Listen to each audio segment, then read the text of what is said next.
ஒரு உதாரணத்துக்கு சொல்றேன். என்னங்க, நான் போய் கவன் படத்தில் மட்டும்தாங்க நடிச்சேன். நான் வேற எந்த படத்திலும் போய் நடிக்கலைங்க. கவன் படத்தில் நடிச்சு விட்ட மறைந்து விட்ட இயக்குனர் ஒளிப்பதிவாளர் கேவி ஆனந்த், நீங்க சொன்னா அனுப்புறீங்களோ? என் டயலாக் நானே பேசிக்கிட்டேங்க. என் டயலாக் நீங்களே பேசிங்கன்னு சொல்றாரு கேவி ஆனந்த். அந்த உரிமை யாரும் கொடுக்க மாட்டாங்க சார். அதனாலதான் சார் நான் வேற எங்கேயும் நடிக்கல. எனக்கு திராவிட முன்னேற்ற கழகத்தின் முன்னாள் கொள்கை செயலாளர் சார், முன்னாள் கொள்கை பிரச்சார பீரங்கி. நான் சொல்றேன் சார், என் ரெக்கார்டு சார். நான் பெரிய ஆள் கிடையாதுங்க. அரசியலில் நான் பெருசாக சாதிக்கலன்னு எழுதுறீங்களா? எழுதுங்க. ஆனால் நான் ஒன்று சொல்கிறேன், இந்த ரெக்கார்டுன்னு ஒன்று இருக்குல்ல, வாழ்க்கையில் எல்லாருமே கிராண்டாக பணக்காரங்கன்னா இருந்தாக்கா 5 ஸ்டார் ஹோட்டலில் கல்யாணம் பண்ணுவான். ஏழை சாதாரண கோயிலை வச்சு தான் கல்யாணம் பண்ணுவான். பணக்காரன் வீட்டில் தாலின்னா தங்கத்தில் தாலி போடலாம். ஏழை வீட்டில் மஞ்சக்கீரில் தான் தாலி போடுவான். அதுவும் தாலி, இதுவும் தாலி தான். வேணா அது தங்க தாலியாக இருக்கலாம். இது ஏழை போடுறது மஞ்சக்கீரத்தில் போட்டாலும் அது மங்களமான தாலி, அது மாங்கல்யம். அது அது அது அது எல்லாத்திலும் ஒரு கணக்கு இருக்குங்க. ஏன் அரசியல் என்ன தெரியுமா? இன்னைக்கு சொல்றேன், கோடம்பாக்கத்தில் கொடி கட்டி பறந்தார் எம்ஜிஆர், புரட்சி தலைவர், புரட்சி நடிகரா. அதே மாதிரி கோட்டையில கொடி கட்டி பறந்தார் புரட்சி தலைவரா. அவரு காலத்தில் யாராவது எதிர்கட்சியில இருந்த கலைஞர் பக்கம் வந்த எறும்பு வருமா சார்? அன்னைக்கு அரசியலுக்கு வர முடியுமா சார்? 28 வயசு முடிச்ச ஒரு பையன், 28 வயசுல 1984 ஏப்ரல் மாசம் 13ஆம் தேதி திமுகவில் கொடுக்கிற என்ட்ரி கொடுத்தோன்னா மயிலாடுதுறை அண்ணா நகர் இடைத்தேர்தல் 4 தஞ்சாவூர் உப்பிலியாபுரம் 2 தொகுதியில திமுக ஜெயிச்சது சார். ஜெயித்ததுல நானும் ஒரு காரணம் இல்ல. ஒளிபுரிக்கு மைக்கு பிடிச்சு பேசியிருக்கேன்ல, ரெக்கார்டு இருக்குல்ல. யாரு? புரட்சி தலைவர் எம்ஜிஆர் காலத்துல டி ராஜேந்தர் சினிமாவில் நடிச்சு கீழ்த்து தலையெல்லாம் இது போய் நடந்து வரக்குள்ளே கையெல்லாம் யாராவது பிடிச்சிட்டு வந்து தளர்ந்து போய் அரசியலுக்கு வரல.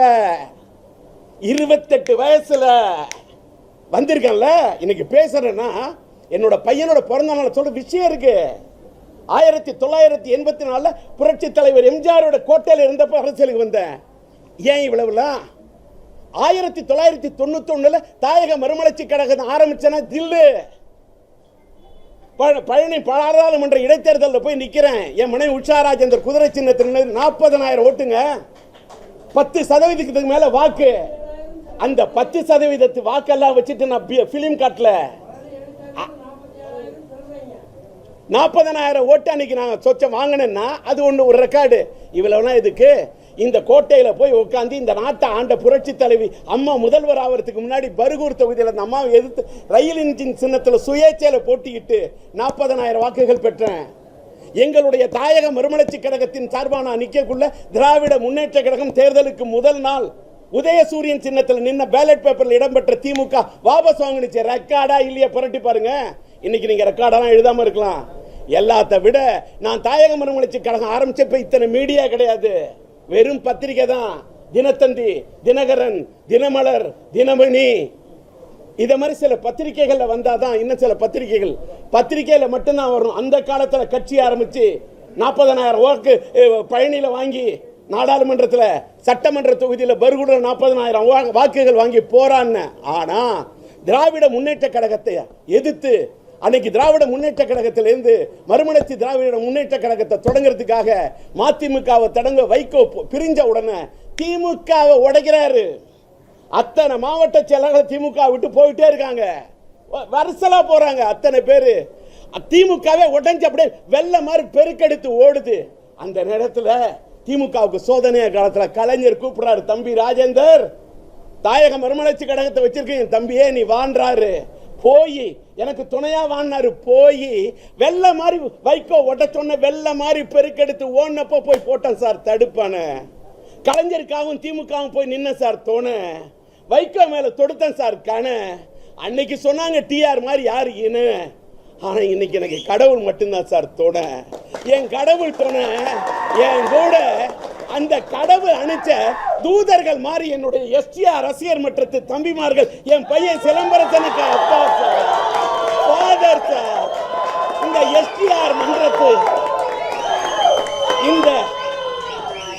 இந்த ஆத்மன் ரசிகர் மன்றத்து தம்பிமார்கள் தோழர்கள் இருக்காங்களே, அவர்கள் இன்னைக்கு துணையா இருக்காங்க.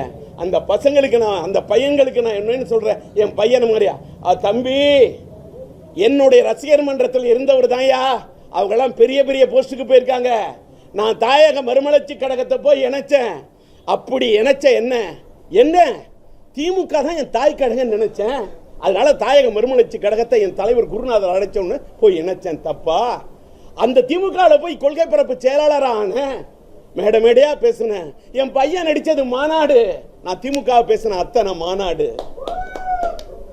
யோசிச்சு பாருங்க.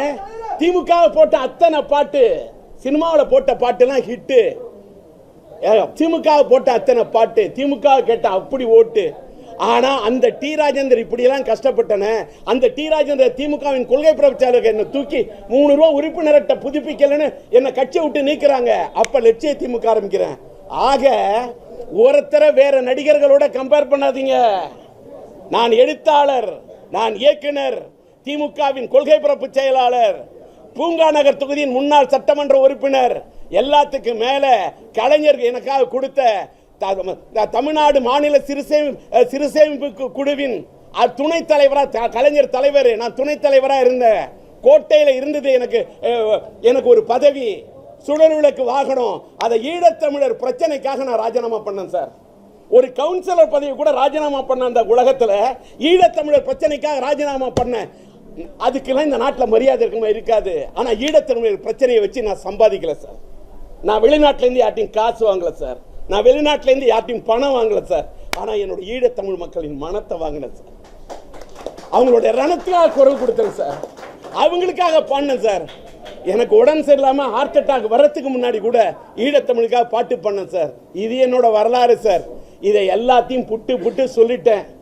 என்னால முடிஞ்ச வரைக்கும் இயன்ற வரைக்கும் பண்ணுவேன் தானம். இந்த வயசுல எனக்கு வந்திருக்கிறது நிதானம். என் ஆத்மாவுக்கு தேவை சமாதானம். அவ்வளவுதான்.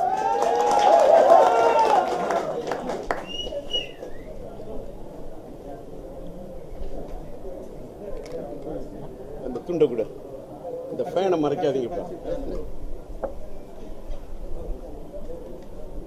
என்ன ராமஜெயம், அப்புறமா ஒரே ஒரு நிமிஷம். இன்னைக்கு என் பையனோட பிறந்த நாளுங்க.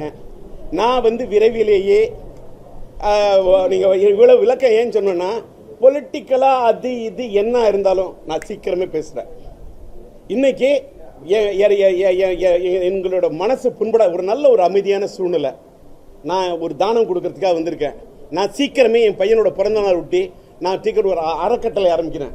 சேரிட்டபிள் ட்ரஸ்ட் ஆரம்பித்து அது சார்பாக அரிசி கொடுக்கறதா, நன்மை கொடுக்கணும், ஆடை கொடுக்கறதா இருக்கட்டும், மக்களுக்கு மெடிக்கல் கேர், நான் மெடிக்கல் கேர் மக்களுக்கு ஏற்படுத்தி கொடுக்கணுங்க. அதுக்கு எங்களால் முடிஞ்ச அளவுக்கு நான் என் பையன்கிட்ட சொன்னேன், நான் எனக்கு சினிமாவில் சம்பாதிச்சேன், என்னால் முடிஞ்ச அளவுக்கு அத்தனை நான் சம்பாதிச்சால அத்தனை சதவீதம் தர்மம் பண்ணியிருக்கேன். அந்த தர்மத்தால் தாங்க இன்றைக்கி நான் உட்காந்துருக்கேன். அந்த தர்மத்தால் தாங்க நான் நிற்கிறேன். அதே மாதிரி என் பையனும் வலது கை கொடுக்கறது இடது கை தெரியாமல் அள்ளி கொடுக்குறாரு. நான் கொடுக்குறேன்னு சொல்லி கொடுக்கவே இல்லை, யாருக்கும் தெரியாமல் கொடுத்துக்கிட்டு தான் இருக்காரு. ஆனால் ஒரு முறைப்படுத்தி கொடுக்கறதுக்கு ஒரு சீக்கிரமே ஒரு அறக்கட்டளை தொடங்குறேன். அந்த அறக்கட்டளை தொடங்கி அது மூலமாக தானம் செய்கிறது மட்டும்தாங்க என் லட்சியம். சீக்கிரமே நான் அதோட இதை சொல்லுவேன். நம்ம கேட்க வந்தீங்க, இப்போ கேளுங்க. என்ன அதான் சொல்றேனே, நான் இவ்வளவு நேரம் இவ்வளவு விளக்கம் கொடுத்த பிறகும் இந்த கேள்வியை நீங்க கேட்குறீங்கன்னா யார் நீங்களா தான் இருப்பீங்க. இருங்க, நான் ஒன்று, அரசியல் என்பது பொது வழிங்க. அந்த பொது வழியில யாரு வேணாலும் வரலாங்க, யாரு வேணாலும் கட்சி தொடங்கலாங்க. அவர் வரட்டுங்க, வாழ்த்துக்கள்ங்க. இதை மீறி நான் பண்ண அவரை பத்தி இந்த கேள்விக்கு இப்ப நான் பண்ண விரும்பல விமர்சனம். நான் கடவுள்கிட்ட கேட்கறதுனா இந்த தமிழ்நாட்டு மக்களுக்கு வேணும் விமோச்சனம்.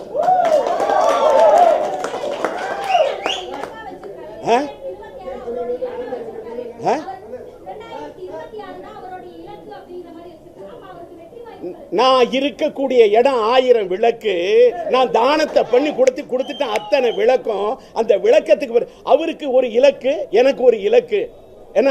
அதனால இதை பத்தி இன்னொன்னுங்க, அவருக்கு நான் இன்னொன்னு போன தேர்தலில் நீங்க கேட்டதுனால சொல்றேன், போன சட்டமன்ற தேர்தலையே மறைந்து விட்ட, அதாவது முன்னாள் முதலமைச்சர் நம்முடைய கலைஞர் அவர்களுக்கு உடைய திராவிட முன்னேற்ற கழகத்தோட ஒரு இதுக்காக சொல்றேன். கலைஞர் திமுகவுக்கு திரும்பவும் என்ன கூப்பிட்டு சேர்க்க ட்ரை பண்ணார்ல, யாரையாவது கூப்பிட்டுருக்காரா? புரட்சி தலைவர் எம்ஜிஆர் திமுக விட்டு போன பிறகு திரும்ப கூப்பிட்டுருக்காரா? ஆனா என்ன கலைஞர் கூப்பிட்டார்ல, என் பிரச்சாரத்துக்குன்னு ஒரு வேல்யூ இருக்குன்னு கலைஞர் நினைச்சார். சார், எல்லாருக்கும் எல்லாருடைய வேல்யூ தெரியாதுங்க, எல்லாருக்கும் எல்லாரோட வேல்யூ தெரியாது. இப்ப சிலம்பரசனுடைய வேல்யூ உலகநாயகன் கமலுக்கு ஒரு சின்ன ஒரு குழந்தை நட்சத்திரமா வந்ததுனால தானே இன்னொரு குழந்தை நட்சத்திரமா உருவான சிலம்பரசனோட வேல்யூ தெரியுது. வாங்க, என் வேல்யூ கலைஞருக்கு தெரிஞ்சதுங்க, என் வேல்யூ மறைந்து விட்ட அந்த புரட்சி தலைவர் இந்த அம்மாவுக்கு தெரிஞ்சதுங்க. முன்னாள் முதலமைச்சரா இருந்த ஓபிஎஸ் கடந்த சட்டமன்ற தேர்தலுக்கு முன்னாடி என்ன கூப்பிட்டாரு, தேர்தல் களத்துக்கு வாங்கன்னாரு, கூட்டணிக்கு வாங்கன்னாரு, ஒரு பூங்கத்து கொடுத்தேன். அதிமுகவோட இரட்டை இலை சின்னத்தில் நிக்க சொன்னாங்க. ஒரே ஒரு டயலாக் சொன்னேன், திராவிட முன்னேற்ற கழகத்தின் கொள்கை பரப்பு செயலாளர் இருந்தேன்னா நான் எப்படிங்க ஒரு இரட்டை இலை சின்னத்தில் நிக்க முடியும்? நான் விரும்பலன்னு அன்னைக்கு சொன்னேன். என்னுடைய லட்சியம் கொள்கைக்காக வாங்கணும், எனக்கு ஒரு இலக்கு இருக்குல்ல. ஆனால் அந்த தேர்தலுக்கு போல 3% வாக்கு வித்தியாசத்தில் தான் திராவிட முன்னேற்ற கழகம் வெற்றி பெற்றிருக்கு. இப்பதான் தெரியுது, வாக்கு வித்தியாசம் 1% இருந்தா கூட இந்த இனிமேலாம் இப்பெல்லாம் தேர்தலில் வேல்யூ இருக்கு. ஜாதி பலம் இருக்கணும், சமுதாய பலம் இருக்கணும், இல்ல பண பலம் இருக்கணும், இல்ல மக்கள் பலம் இருக்கணும், இல்ல ரசிகர் பலம் இருக்கணும். அந்த பலத்துக்கு ஒரு இது கிடைக்குது. ஆக இந்த சட்டமன்ற தேர்தலுக்கு கூட என்ன பண்ணணுங்கிறத விரைவிலேயே அந்த எனக்கு என்ன இலக்குங்கிறத அப்புறம் சொல்றேன். இப்ப நான் இன்னைக்கு என் பையனோட பிறந்த நாள், அன்னதானம் கொடுக்குறேன், இதோட நிறுத்திக்கிறேன்.